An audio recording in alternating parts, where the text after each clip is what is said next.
विनेश, सीधी मांग लोगों की ये है या उम्मीद वो ये लगाए बैठे हैं कि आप हरियाणा की अगली खेल मंत्री बनने वाली हैं। सर ये तो भावना है उनकी। पर ये कांटों का ताज है, लोगों का जो मन है ये दिल मांगे मोर। उम्मीदें बहुत हैं, डर लगता है कभी कभी कि इन पे खरा उतर पाएंगी कि नहीं।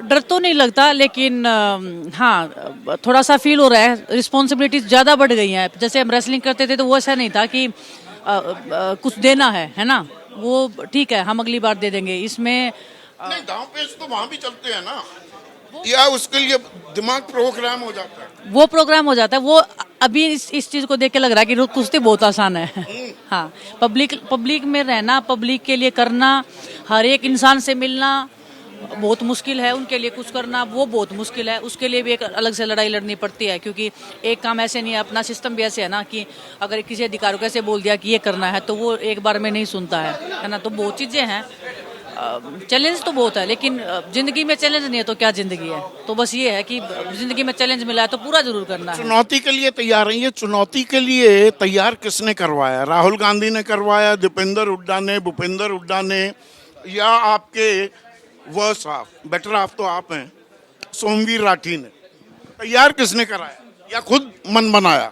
सुनो सबकी करो मन की, अपने मन की कर रही है। लेके कोई नहीं आया जबरदस्ती, सभी ने मेरे पे छोड़ा था कि आपको क्या करना है देखो। मैंने ही डिसीजन लिया ये। हमने मतलब मैं बजरंग साक्षी बैठे थे ऐसे, हमने ही सोचा कि इसके अलावा रास्ता नहीं है आपके पास में।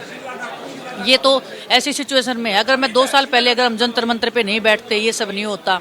वहां से जिंदगी ने जो यू टर्न लिया है, जो सीखा है अच्छा बुरा, उसके बाद ये सब डिसीजन। कौन अपना कौन पराया ये भी सीखा जंतर मंतर पर। बहुत तभी तो अपनों के पास आई हूँ, नहीं तो मैं बीजेपी के पास तो नहीं गई। अपनों के पास इसीलिए आई क्योंकि वो बुरे टाइम में साथ खड़े थे। बीजेपी साथ खड़ी होती तो आप बीजेपी में ही जा सकती थी। हाँ बिल्कुल, क्यों नहीं। अगर वो साथ होते तो हम आते ही नहीं पॉलिटिक्स में। सच्चाई तो ये है, अगर वो साथ होते, अगर वो हमारी जो लड़ाई थी उसको सच्चाई से ईमानदारी से सोचते, निभाते, या दूध का दूध पानी का पानी होने देते, तो आज ये नौबत आती ही नहीं कि हम यहाँ पे आते और वो अपनी करते, हम अपना गेम करते, बात खत्म थी उधर ही। तो राजनीति में आने की जरूरत ना होती। जब आप कॉमनवेल्थ में मेडल जीतती हैं, गोल्ड मेडल जीता, प्रधानमंत्री रात्रि भोज के लिए बुलाते हैं। जब आपने आंदोलन किया और वहाँ झंडा पकड़े हुए हैं और सड़क पर घसीटी जा रही हैं, सरकार की तरफ से कहीं कोई प्रधानमंत्री से, प्रधानमंत्री कार्यालय से कोई संपर्क नहीं सदा आपके साथ? मैं बात की, लेकिन समझौता करना चाह रहे थे। किसने बात की थी? उनके हर एक अधिकारी ने बात किया। प्रधानमंत्री ने नहीं? नहीं, उन्होंने नहीं किया, उनसे नीचे वाले सब ने किया। इन चीज़ों पे समझौता नहीं होता है सर। समझौता होता है खाने पीने की चीज़ों पे, पानी की चीज़ पे, या घर पे, या समझ रहे हो। ये इज्जत का सवाल। ये इज्जत का सवाल है। ये बहुत बड़ी बात है। हम एज ए लड़की मैं बता सकती हूँ ये बहुत बड़ी बात है। इस पे समझौता नहीं होता, इस पे तो होता इंसाफ।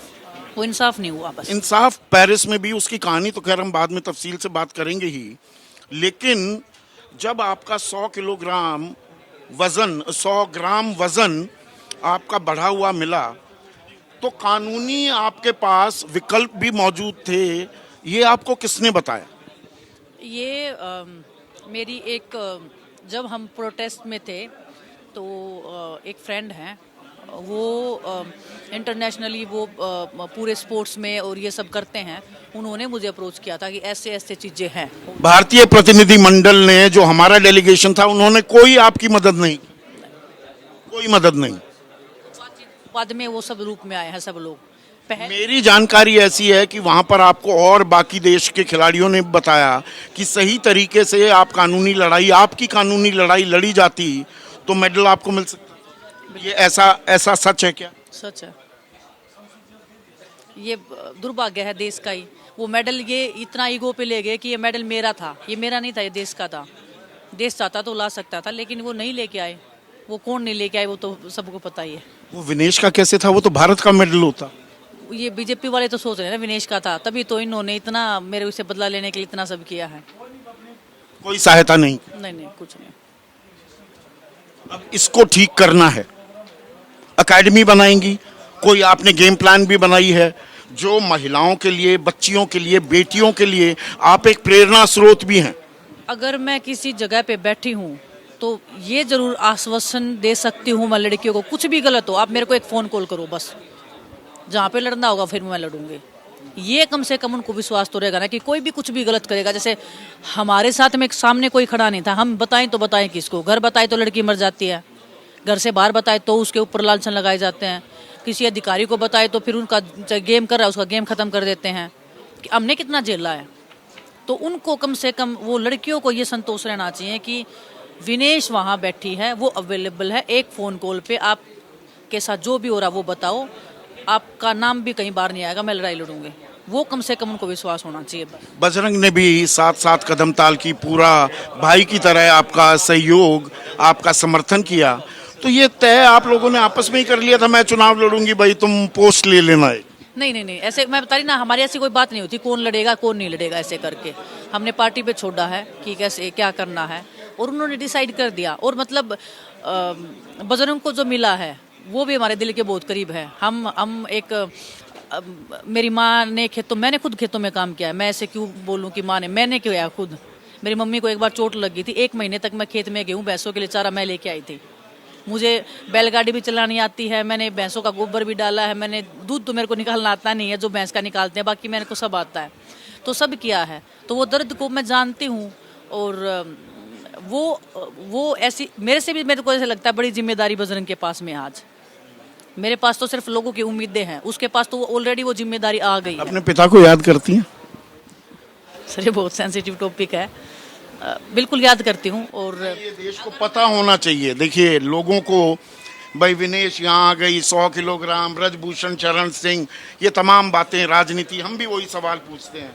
बहुत कम लोगों को, देशवासियों को पता होगा विनेश के पिता एक बस ड्राइवर थे। और आप कहा करती थी अपने पिताजी से, क्या बोलती थी उनको? बापू, पापा? हाँ। पापा बस चलाते हो, किस दिन हवाई जहाज में भी घुमाऊंगी? नहीं, वो बोलते थे। वो बोलते थे। उन्हें बोला मुझे 2-3 बार कि ऐसे ऐसे तू जहाज में जाएगी। वो रात को बिठाते थे, आने के बाद में कभी कभी जैसे मूड में होते थे तो बिठाते थे कि मेरे भाई को बोलते थे कि ये तो निकम्मा है, बहन को बोलते ये तो आलसी है, तो मेरे को बुलाते कि पास में कि तू बेटा जहाज में बैठना, तू ऊपर उड़ेगी, मैं नीचे बस चलाऊंगा और मेरी बेटी ये नाम करेगी। तो उन्होंने 1-2 बार बोला, तो वो बच्चे थे तब, हाँ कि मैं तो हंसने लग जाते कि हैं। तो फिर मम्मी बोलती कि ठीक है तुम सोने दो बच्चों को। तो वो एक नॉर्मल और एक बहुत इतना ध्यान नहीं दिया कभी उन चीज़ों। पेरिस से वापस आ रही थी, लोगों का जो जन सैलाब आया, नीचे देख रही थी, याद आई पिताजी की शायद वो भी बस चला रहे होते। अभी तो सभी लोगों का आशीर्वाद है बस। और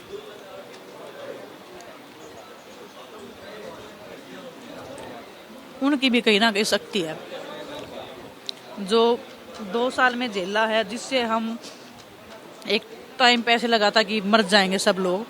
वहाँ से अगर हम निकले हैं तो उन जैसे अच्छे लोगों की जो भावनाएं हैं, जो प्यार है, वो साथ में है। मुझे आज भी उनकी प्रेजेंस फील होती है कि वो साथ में है, और जब तक वो साथ में है तो। और जो प्यार सम्मान लोगों ने दिया, 12 घंटे लग गए एयरपोर्ट से बलाली आने में, तो वो अग्नि परीक्षा, वो कष्ट, वो तप, वो तपस्या, ऐसा लगा इट वॉज वर्थ इट। जिंदगी का एक अहम पार्ट होता है हमारे लिए कि ओलंपिक्स में जाए, मेडल लेके आए, लोग बोले कि देखो देखो ये खिलाड़ी है। या मैंने सच्ची बताऊं तो कभी सोचा नहीं था कि गोल्ड के बाद भी इतना मान सम्मान मुझे मिलता, मतलब नहीं सोचा था मैंने कभी। मैं तो जब बोला मुझे प्रोग्राम हो रहे तो मैं सोची कि ठीक है 1-2 गांव में प्रोग्राम होते होंगे, फिर सीधा गांव में प्रोग्राम हुए। मुझे नहीं पता था कि हर 100 मीटर के ऊपर लोग मेरे लिए वेट कर रहे होंगे। ये लोग जो इतना प्यार दे रहे हैं, दुलार दे रहे हैं, आशीर्वाद दे रहे हैं बहुत जगह है, और ये बहुत ज़रूरी हो जाता है, और ये दर्शकों के लिए भी ज़रूरी है। बस मैं ख़त्म कर रहा हूँ, 2-3 सवाल बहुत ज़रूरी हैं महाराज जी। बहुत जगह मैंने देखा कि और 21 करोड़ रुपए मिल गए, 31 करोड़ रुपए मिल गए, और आप और सोमवीर ये बताते हुए परेशान थक गए हो कि भाई हमने पैसे नहीं लिए, ऐसे पैसे हम नहीं लेते हैं। बहुत से लोगों के अंदर एक भ्रांति ये है कि करोड़ों का माल कूट गई विनेश। नहीं सर, ऐसा कितना कोई करोड़ों में नहीं था। लोगों ने मान सम्मान दिया है, पैसे दिए हैं, बिल्कुल दिए हैं, लेकिन करोड़ों तक कोई वो नहीं है। और पैसे की मैंने आज तक कभी कोई ऐसे स्वागत नहीं करवाया था, क्योंकि मुझे ना कैसा है कि किसी की कमाई का, किसी की कष्ट की कमाई, मुझे एक एक पैसे की अहमियत पता है, क्योंकि मैंने देखा है मेरी मम्मी को एक एक पैसे के लिए मुट्ठी को बीचते हुए ना। मैं किसी से 10 रुपए भी लेती हूँ तो मैं सोचती हूँ कि क्या पता इसमें इनके टमाटर आ जाते सब्जी के लिए आज, जो उन्होंने मुझे दे दिए। कई बार लोग आपको दे देते हैं, मान सम्मान में, प्यार में देते हैं। मैं अभी ऐसा हो रहा था, मैं मना नहीं कर पा रही, मेरे को लेते हुए भी कि नहीं प्लीज़, लेकिन वो हमारे हरियाणा में ऐसी वो है ना संस्कृति है कि वो मान सम्मान में आपको पैसे देंगे या खाना देंगे, समझ रहे हो। तो ये एक मान सम्मान था, तो अगर मैं उनको मना करूँ तो वो अनादर हो जाता है मेरे लिए। जो मेरे गांव के जो चौकीदार, जो अंकल जो हमारे जो चौकीदारी करते हैं पूरे गांव में, उन्होंने जो 100 रुपये दिए उसकी भी इतनी अहमियत है जितनी अहमियत जिन्होंने लाख रुपए दिए हैं उसकी है। कुछ चंद आखिरी सवाल। ये खेल संघों में राजनेताओं का जो झंडा बुलंद है, रेसलिंग फेडरेशन की बात नहीं है, किसी भी फेडरेशन में देखिए, वो राजनेता उसके अध्यक्ष बने हुए हैं, वो खिलाड़ियों की किस्मत बनाते और बिगाड़ते हैं। राजनीति में आकर विनेश फोगाट का एक बड़ा एजेंडा क्या खेल संघ में राजनेताओं का जो वर्चस्व है उसे खत्म करना? सर कोशिश तो 2 साल से कर रहे थे, नहीं हो पाए हम सफल, क्योंकि हमारे अंदर वो अब तो उसी लाइन में आ गए। इसीलिए तो इस लाइन में आए ना कि जो चीजें सड़क पे नहीं हुई, जो चीजें ओलंपिक्स तक जाके नहीं कर पाई मैं, अब वो चीजें हम शायद इस फील्ड में आके विधानसभा में या संसद में जाके वो चीजें करें और हक से लड़ाई लड़ें, वो ताकत के साथ में लड़ाई ले। जब ताकत आपके पास में होती है ना तो आप में वो हिम्मत भी मिलती है, आपके साथ लोग होते हैं बहुत सारे, और आप पब्लिक उसमें जाते हो तो पब्लिक आपके साथ में। पर इसमें कांग्रेस पार्टी के भी बहुत नेता हैं, वो खेल संघों के अध्यक्ष बने बैठे हैं। हाँ मतलब गलत तो गलत है ना, गलत तो गलत है, स्पोर्ट्स में नहीं होना चाहिए ये सब। हाँ, बस एक सवाल और, आज से 5 साल बाद अपने आप को कहाँ देखती हैं? पहलवानी से संन्यास ले लिया आपने, पहलवानी तो नहीं करेंगी, राजनेता बनती हैं, खेल मंत्री बनती हैं, पर क्या एक कोच, एक बड़ी बहन, एक मेंटर, महिला लड़की पहलवानों के लिए क्या आप एक मेंटरशिप भी करती दिखेंगी, या बस अब तो राजनीति में आ गए, अब बाकी काम दूसरी करें? सर सही बताऊं तो इतना लंबा सोचती तो मैं आज तक यहाँ नहीं पहुँच पाती। मैं सोचती नहीं हूँ, यही एक सबसे बड़ा प्लस पॉइंट है मेरी ज़िंदगी का कि मैं हर एक दिन को सोचती हूँ बस कि कल क्या है, इतना मेरे को फ़र्क पड़ता है। बस ये एक बोल सकते हो आप कि मैं एक वो लड़की बनना चाहती हूँ, जब भी मैं जाऊँ लोग मेरे को देख के हौसला उम्मीद से जिए। एक डरपोक, एक कमज़ोर आज की नारी है, आज की लड़की है विनेश।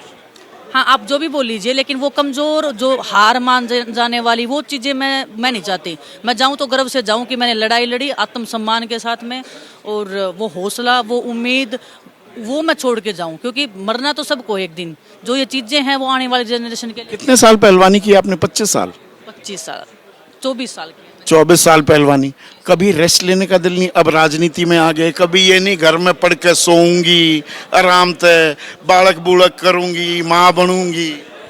सर सोचा तो ऐसे ही था कि आराम से जैसे गेम हो जाएगा, जिंदगी आराम से कटेगी, लेकिन कभी कभी जिंदगी आप जो सोचते हो वैसे नहीं होती है, वो यू टर्न ले लेती है। वो यू टर्न ले रखा है लाइफ ने।